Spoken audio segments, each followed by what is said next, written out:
Assalamualaikum warahmatullahi wabarakatuh. Perkenalkan semuanya, nama saya Hendri. Saya dari kelompok 6 dengan asisten pembimbing Mas Iksan. Saya dari Agribisnis B. Di sini saya akan menjelaskan hasil praktikum acara 4 yang berjudul Pakan Ternak Unggas. Adapun tujuan dari praktikum kali ini yaitu yang pertama untuk mengetahui klasifikasi bahan pakan. Kemudian yang kedua mengetahui fungsi nutrien terhadap unggas. Kemudian mengetahui cara pemberian pakan, lalu mengetahui organoleptik bahan pakan, dan yang terakhir itu mengetahui kebutuhan nutrisi unggas setiap fase fisiologis. Baik, langsung saja ke penjelasannya. Baik, di sini saya akan menjelaskan acara 4 tentang pakan ternak unggas. Untuk PPT kali ini saya membagi jadi beberapa topik pembahasan. Yang pertama ada klasifikasi bahan pakan, yang kedua ada fungsi nutrien terhadap unggas, yang ketiga ada cara pemberian pakan, yang keempat ada organoleptik bahan pakan, dan yang terakhir itu kebutuhan nutrisi unggas setiap fase fisiologis. Baik, yang pertama ada klasifikasi bahan pakan. Klasifikasi bahan pakan ini yang pertama ada hijauan kering dan jerami, hijauan segar, silase, sumber energi, sumber protein, sumber mineral, sumber vitamin, dan juga pakan tambahan atau feed aditif.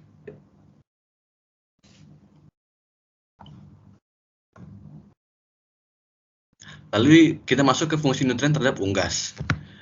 Yang pertama ada protein. Protein berperan dalam perbanyakan jaringan-jaringan tubuh yang baru, pergantian jaringan-jaringan tubuh yang telah mengalami kerusakan ataupun yang sudah tua karena kecelakaan atau penyakit, serta menghasilkan energi apabila dari sumber karbohidrat dan lemak yang tidak tercukupi. Kemudian yang kedua ada energi. Energi merupakan faktor tunggal penting dibutuhkan dalam ransum broiler. Energi memiliki fungsi sebagai bahan bakar bagi pengendalian suhu badan, pergerakan badan, pencernaan, dan juga penggunaan bahan makanan. Lalu yang ketiga ada serat kasar. Serat kasar ini adalah karbohidrat yang tidak larut setelah dimasak berturut-turut dalam larutan H2SO4 dan juga NaOH selama 30 menit. Bahan-bahan pakan yang mengandung serat kasar yang tinggi mempunyai nilai energi yang rendah dan sebaliknya. Lalu yang keempat ada kalsium. Kalsium ini penting dalam pengaturan aktivitas sel yang vital, fungsi syaraf dan otot, kerja hormon, pembekuan darah, motilitas seluler dan pada petelur, berguna untuk pembentukan kerabang telur serta proses metabolisme embrional. Lalu yang keempat ada fosfor. Fosfor adalah unsur dari tulang, asam nukleat, asam energi, dan fosfolipid yang ada dalam membran. Fungsi fosfor ada pada ayam antara lain membantu metabolisme protein, karbohidrat dan lemak, aktivitas vitamin dan enzim, pengaturan asam basa, dan juga pemeliharaan fungsi syaraf. Dan yang terakhir ada lemak. Lemak ini merupakan salah satu kandungan nutrisi yang harus ada dalam pakan. Lemak berperan untuk mempertinggi energi ransum dan mempertinggi palatabilitas serta konsumsi ransum. Lemak juga dapat mengurangi sifat berdebu ransum dan pemisahan bahan makanan.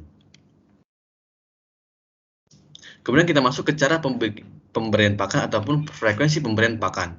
Pemberian pakan untuk ayam broiler sebaiknya selalu tersedia atau full feed. Mayoritas ransum ayam broiler dibagi atas dua bentuk, disesuaikan dengan masa peliharaannya, yaitu yang pertama ada ransum starter, itu start dari 0 sampai 4 minggu. Lalu kemudian ada ransum finisher. Ransum finisher ini start dari 4 minggu sampai panen tiba. Kemudian pemberian pakan pada ayam harus serentak, karena apabila tidak, pakan akan diserbu dahulu oleh ayam pejantan, sementara ayam betina akan menunggu ayam jantan kenyang terlebih dahulu. Hal ini akan menyebabkan berat ayam tidak beragam. Lalu untuk ayam layer itu dibagi atas 3 bentuk, yaitu yang pertama ada ransum starter, ransum pre-layer, dan yang terakhir itu ransum layer. Kemudian 3 macam bentuk fisik ransum, yaitu yang pertama ada tepung komplit, yang kedua ada butiran pecah, dan terakhir itu ada pellet. Baik, di sini saya akan menjelaskan organoleptik pakan ayam. Yang pertama ada dedak. Dedak ini berwarna krem, terus juga teksturnya seperti pasir dan aromanya seperti serbuk kayu.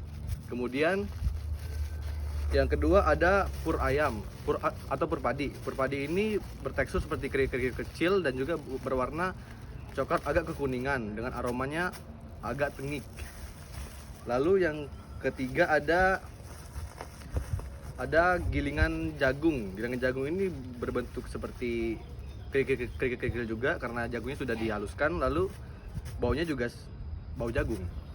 Lalu kemudian yang terakhir ada beras merah. Beras merah ini berwarna merah dan teksturnya juga tekstur beras. Lalu beras merah ini tidak tercium apa-apa, alias tidak ada bau.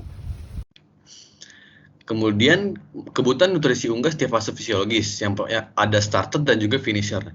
Pada periode starter, ternak harus memperoleh perhatian khusus dalam pemberian pakan sehingga dapat memenuhi kebutuhan nutrisi ternak. Kandungan nutrisi pakan pada periode starter harus lebih tinggi kandungannya dibandingkan fase finisher.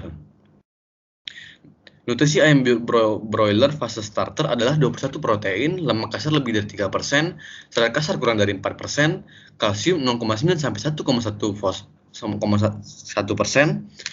fosfor 0,7 sampai 0,9%, dan yang terakhir itu energi metabolisme 3000 kcal per kilogram. Kemudian pada periode finisher membutuhkan protein kasar sebesar 19%, lemak kasar lebih dari 3%, serat kasar kurang dari 5%, kalsium 0,9 sampai 1,1%, fosfor 0,7 sampai 0,9%, dan yang terakhir energi metabolisme dibutuhkan yaitu 3100 kcal per kilogram. Baik, sekian penjelasan hasil praktikum acara 4 dari saya. Kurang lebihnya mohon maaf apabila ada salah kata. Saya pamit. Wassalamualaikum warahmatullahi wabarakatuh.